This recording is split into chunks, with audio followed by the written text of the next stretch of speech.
Very good morning दोस्तों। स्वागत है आपका डेली करंट अफेयर अपडेट्स की वीडियो में। 29 जुलाई डेट होगी आज की। चलिए देखते हैं आज के कुछ महत्वपूर्ण प्रश्न। आज का हमारा पहला प्रश्न, विश्व स्वास्थ्य संगठन द्वारा हर साल विश्व हेपेटाइटिस दिवस कब मनाया जाता है, किस तारीख को मनाया जाता है, हमें बताना है। वर्ल्ड हेपेटाइटिस डे किस डेट को मनाया गया, बताइए।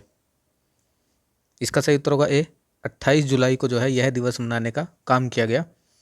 किसने बनाया? विश्व स्वास्थ्य संगठन WHO द्वारा 28 जुलाई को विश्व हेपेटाइटिस दिवस के रूप में मनाया गया।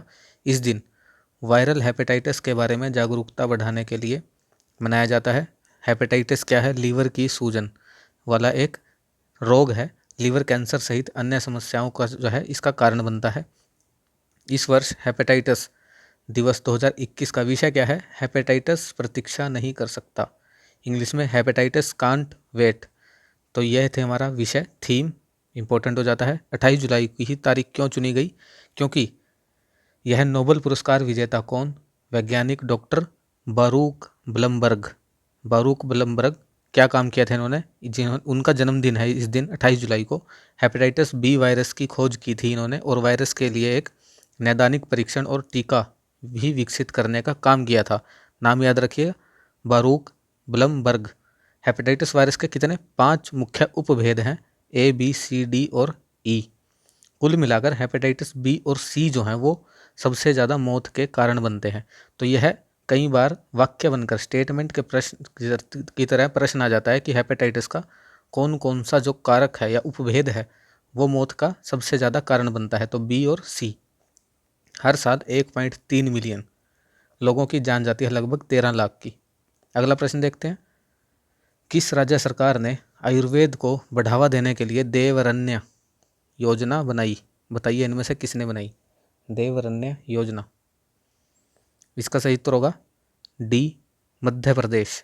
मध्य प्रदेश सरकार ने यह काम किया। मध्य प्रदेश ने आयुष को बढ़ावा देने के लिए और इसे रोजगार से जोड़ने के लिए सरकार ने देवरण्य योजना बनाई।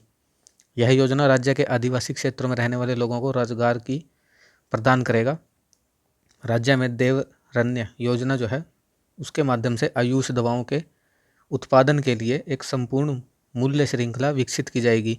यह कार्य स्वयं सहायता समूह, सेल्फ हेल्प ग्रुप जो होते हैं उनकी भी अहम भूमिका इसमें होगी। तो देवरण्य योजना बनाई मध्य प्रदेश सरकार ने आदिवासी क्षेत्रों के लिए। अगला प्रश्न, निम्नलिखित में से कौन से शहर गुणवत्तापूर्ण पेयजल उपलब्ध कराने का, टोंटी वाला जो हमारा नलों में जल आता है वो गुणवत्तापूर्ण पेयजल होगा, कौन सा ऐसा पहला शहर बना है भारत का? बताइए। इसका सही उत्तर होगा पी, सी, जगन्नाथपुरी। जी हाँ, पुरी शहर जो है उड़ीसा का वो ऐसा पहला शहर बन गया भारत का। पुरी जो है भारत का पहला शहर बना जहाँ लोग 24 घंटे के आधार पर सीधे नल से उच्च गुणवत्ता वाला पेयजल प्राप्त कर सकेंगे। इसने पुरी के लोगों को सीधे जल से गुणवत्तापूर्ण पेयजल एकत्र करने में सक्षम बनाया। अब से लोग जो है पीने के पानी को स्टोर या फिल्टर करने की उनको ज़रूरत नहीं होगी। तो एक इम्पोर्टेंट इनिशिएटिव है। इस परियोजना से जो है पुरी के लगभग 2.5 लाख नागरिकों और हर साल पर्यटन स्थल जो है 2 करोड़, वहाँ पर आपको पता है जगन्नाथपुरी जी का मंदिर है, इसीलिए 2 करोड़ पर्यटकों को भी लाभ होगा। उन्हें पानी की बोतलों को लेकर इधर उधर भटकना नहीं पड़ेगा। इसके कारण 400 मीट्रिक टन प्लास्टिक कचरा जो है उसको भी कमी होगी। पुरी में 400 स्थानों पर जगह जगह पानी के फव्वारे विकसित किए जाएंगे। अगला प्रश्न, आज़ाद की शौर्य गाथा प्रदर्शनी, आज़ाद की शौर्य गाथा प्रदर्शनी जिसका हाल ही में उद्घाटन किया गया, किस स्वतंत्रता सेनानी के जीवन पर आधारित है? बताइए इनमें से। बहुत ईजी प्रश्न है। इसका सही उत्तर होगा ए, चंद्रशेखर आज़ाद जी। जी हाँ, इनके बारे में अगर हम पढ़ें तो केंद्रीय संस्कृति और संसदीय कार्य राज्य मंत्री कौन? अर्जुन राम मेघवाल ने हाल ही में शहीद चंद्रशेखर आज़ाद के जीवन पर आधारित प्रदर्शनी आज़ाद की शौर्य गाथा का उद्घाटन किया। प्रदर्शनी का उद्घाटन कहाँ हुआ? इंदिरा गांधी राष्ट्रीय कला केंद्र, नई दिल्ली में। तो यह सिटी भी इंपॉर्टेंट हो जाती है, कहाँ पर किया? नई दिल्ली में। यह हमारे देश की आज़ादी के 75 साल पूरे होने के जश्न में मनाने के लिए आज़ादी का अमृत महोत्सव का एक हिस्सा है। यानी 75 साल पूरे होने पर कौन सा महोत्सव मनाया जा रहा है? आज़ादी का अमृत महोत्सव। उसी का एक हिस्सा है कौन सा? आज़ाद की शौर्य गाथा। संस्कृति मंत्रालय द्वारा आज़ादी का अमृत महोत्सव जो है मनाने के लिए कार्यक्रमों की एक श्रृंखला आयोजित की जा रही है। तो किन के लिए था यह? किससे रिलेटेड था यह? आज़ाद की शौर्य गाथा। हमारे महान शहीद चंद्रशेखर आज़ाद जी बहुत ही महान स्वतंत्रता सेनानी थे हमारे ये। मुझे याद आता है मैंने एक बुक में पढ़ा था, जब 9 अगस्त 1925 को काकोरी, जो इन्होंने काकोरी कॉन्स्पिरेसी की थी, उसमें अंग्रेज़ों की जो रेल लूटने का काम किया था इन्होंने, साथ में आज़ाद चंद्रशेखर आज़ाद, अशफाकुल्ला खां और राम प्रसाद बिस्मिल जी साथ में थे इनके। तो इन्होंने अंग्रेज़ों का जो सोना, अंग्रेज़ों का तो नहीं, हमारा ही वो सोना था, अंग्रेज़ तो हमसे लूट के जाते थे, जब एक स्थान से दूसरे स्थान पर सोना ले जा रहे थे तो काकोरी जगह उत्तर प्रदेश में इन्होंने वहाँ लूट की, रेल से सोने की लूट की। और फिर जब वो घर गए तो इनकी चंद्रशेखर आज़ाद जी की जो माता और पिता हैं वो दोनों बीमार थे। तो उनकी माता ने कहा कि बेटा, इसमें से कुछ अगर एक सिक्का भी तुम हमें दे दो तो हम अपना इलाज कर लेंगे और हम बच सकते हैं। तो तब चंद्रशेखर आज़ाद जी ने कहा था कि माता जी, मेरे पिस्टल में 2 गोलियां तो ज़रूर हैं, मैं वो 2 गोलियां आपको दे सकता हूं, लेकिन इसमें से एक सोने का एक सिक्का भी नहीं दे सकता। यह जो सोना चोरी किया हुआ है यह सिर्फ और सिर्फ देश की आज़ादी के काम आएगा, मैं किसी पर्सनल यूज़ में नहीं लूँगा। तो इतने महान थे हमारे चंद्रशेखर आज़ाद जी। हाल ही में चंद्रशेखर आज़ाद जी का जो है जन्म दिवस मनाया गया था। बताइए किस डेट को मनाया गया था? कमेंट करके ज़रूर बताइएगा। अगला प्रश्न, किस भारतीय संगठन ने एक अनुकूलित अंतरिक्ष थीम वाले व्यापारिक कार्यक्रम की शुरुआत की? बताइए इनमें से किसने की? इसका सही उत्तर होगा बी, इसरो ने ऐसी शुरुआत की एक व्यापारिक कार्यक्रम की।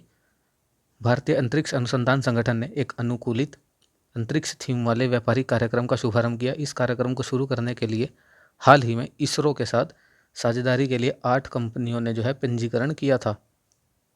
व्यापारिक कार्यक्रम है तो दूसरी कंपनियां भी जाहिर सी बात है पंजीकरण करेंगी।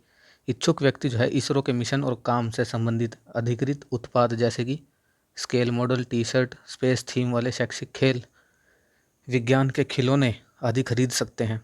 यह ब्रांड प्रचार अभ्यास छात्रों, बच्चों और जनता के बीच अंतरिक्ष विज्ञान और प्रौद्योगिकी में जागरूकता और रुचि पैदा करने के लिए किया गया है इसरो द्वारा। अगला प्रश्न देखते हैं। अंतर्राष्ट्रीय वित्त निगम IFC ने किफ़ायती आवास वित्त के लिए किस भारतीय बैंक को $250 मिलियन का ऋण दिया? बताइए इनमें से किसे मिला, किस चीज़ के लिए? अफोर्डेबल हाउसिंग फाइनेंस, घरों के लिए वित्त। इसका सही उत्तर होगा सी, HDFC बैंक को यह रुपए मिले। विश्व बैंक के समूह ने निवेश शाखा कौन सी? अंतर्राष्ट्रीय वित्त निगम ने भारत में किफ़ायती आवास वित्त के लिए HDFC बैंक को $250 मिलियन ऋण देने का फैसला लिया।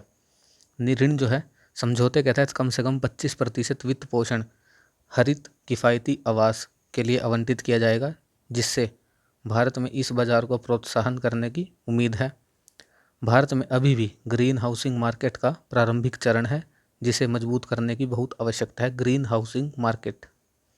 अगला प्रश्न, शंघाई सहयोग संगठन SCO के सदस्य द्वारा रक्षा मंत्रियों की एक वार्षिक बैठक की गई। बताइए किस शहर में हुई वो बैठक? बताइए। Defence minister, Shanghai corporation organisation की मीटिंग।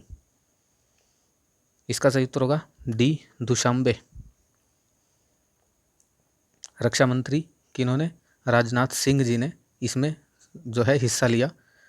27 से 29 जुलाई को ताजिकिस्तान के दुशांबे, ताजिकिस्तान की कैपिटल है दुशांबे में 3 दिवसीय यात्रा होगी।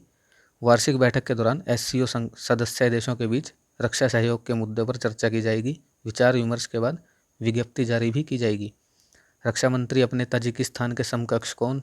कर्नल जनरल शेराली मिर्ज़ो से भी मुलाकात करेंगे, यानी ताजिकिस्तान के रक्षा मंत्री हैं ये, और द्विपक्षीय मुद्दों और आपसी हितों के लिए चर्चा करेंगे। तो कहाँ पर हुई? दुशांबे है ताजिकिस्तान की राजधानी।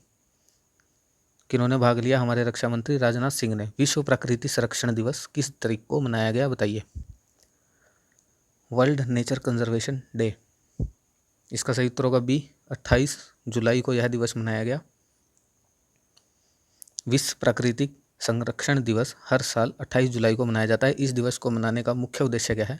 प्रकृति की रक्षा के बारे में जागरूकता बढ़ाना और हमारे प्राकृतिक संसाधनों के संरक्षण के लिए सर्वोत्तम प्रथाओं को अपनाना।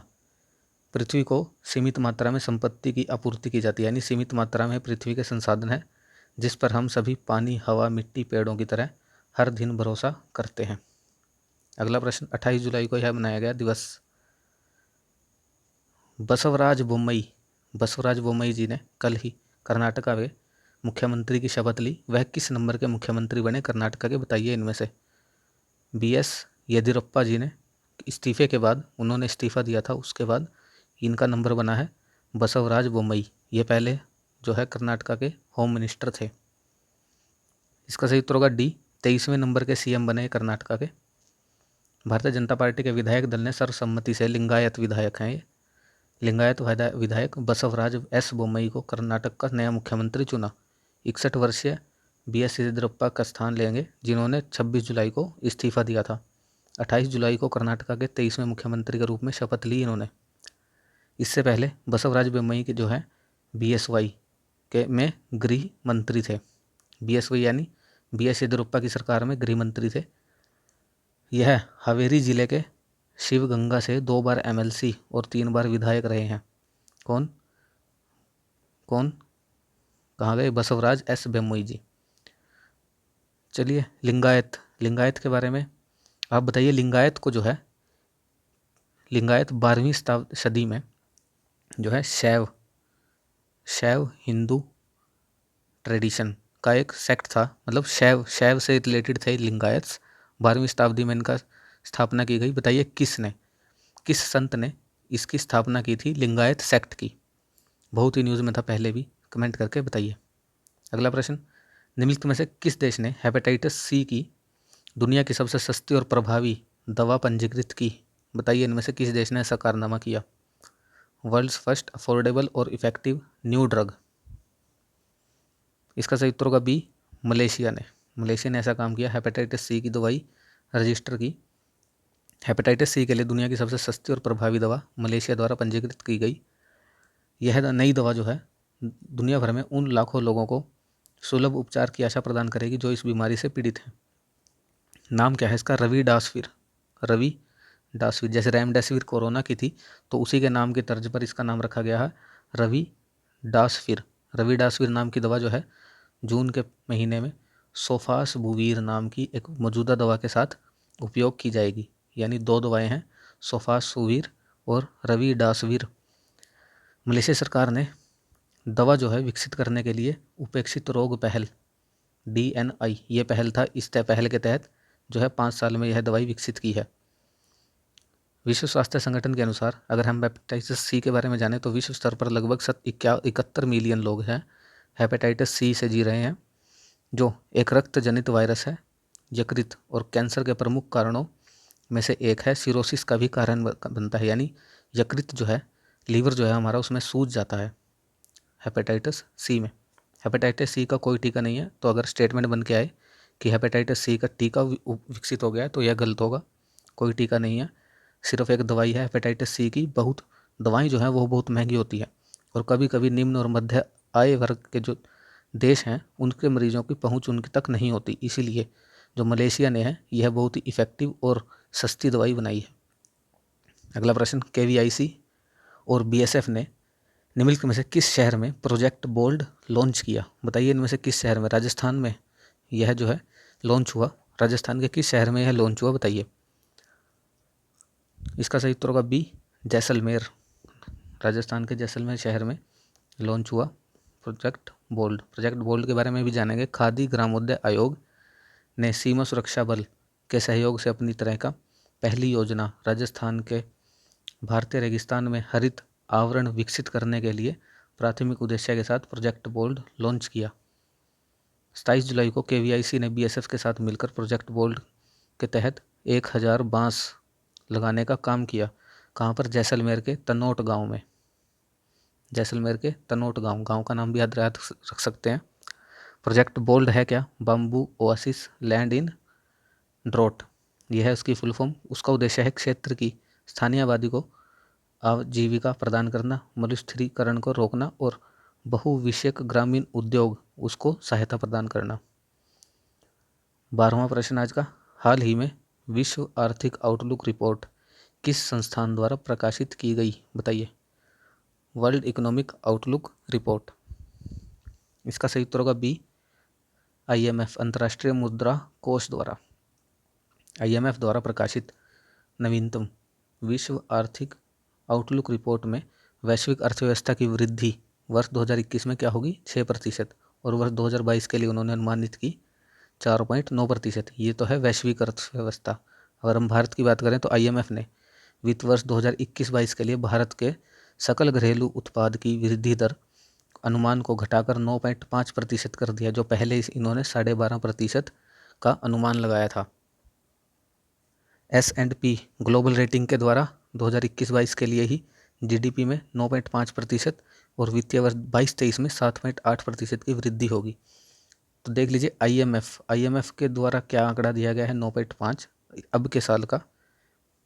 S&P ग्लोबल रेटिंग्स के द्वारा 9.5। RBI के द्वारा क्या आंकड़ा दिया गया, RBI के द्वारा 9.5 की वृद्धि का अनुमान लगाया गया। पहले इन्होंने भी 10.5 का अनुमान किया था, लेकिन अब घटाकर 9.5 कर दिया है। इसी तरह विश्व बैंक के द्वारा 21-22 के लिए 8.3 और एशियाई डेवलपमेंट बैंक के द्वारा 11 से घटाकर 10 कर दी गई। तो 9.5, 8.3 और 10। अगला प्रश्न, चलिए आप बताइए। यहाँ पर IMF की बात हुई थी, तो IMF का जो चीफ इकोनॉमिस्ट है, चीफ इकोनॉमिस्ट वो कौन है? भारतीय मूल के हैं। बहुत ही इंपॉर्टेंट प्रश्न बन जाता है, कमेंट करके बताइए। 13वां प्रश्न, निम्नलिखित में से किस राष्ट्रीय महिला ने ऑनलाइन शतरंज का खिताब जीता, बताइए। इनमें से किन्होंने जीता national women online chess title? इसका सही उत्तर होगा ए, वंतिका अग्रवाल जी ने। जैसे इनके नाम है तो ये वंतिका अग्रवाल जी पहले नंबर पर आई, ये दूसरे पर, ये तीसरे पर और ये चौथे नंबर पर आए इसी क्रम में। अगर स्कोर की बात करें तो इन्होंने 9.5, इन्होंने 9 स्कोर किया, इन्होंने 8.5 और इन्होंने 8 स्कोर किया। कहाँ की है ये? दिल्ली की। अगला प्रश्न, निम्नलिखित में से किसे जो है दिल्ली पुलिस का आयुक्त नियुक्त किया गया, कल ही नियुक्त किया गया दिल्ली पुलिस का आयुक्त? इंपॉर्टेंट प्रश्न बन जाता है। चलिए आप कमेंट करके बताइए इसका आंसर, किसे नियुक्त किया गया, इनमें से किसे नियुक्त किया गया, आप कमेंट करके बताइए। तो ये था आज का हमारा लास्ट प्रश्न। आशा करता हूँ आपको वीडियो पसंद आई होगी। धन्यवाद। Have a nice day.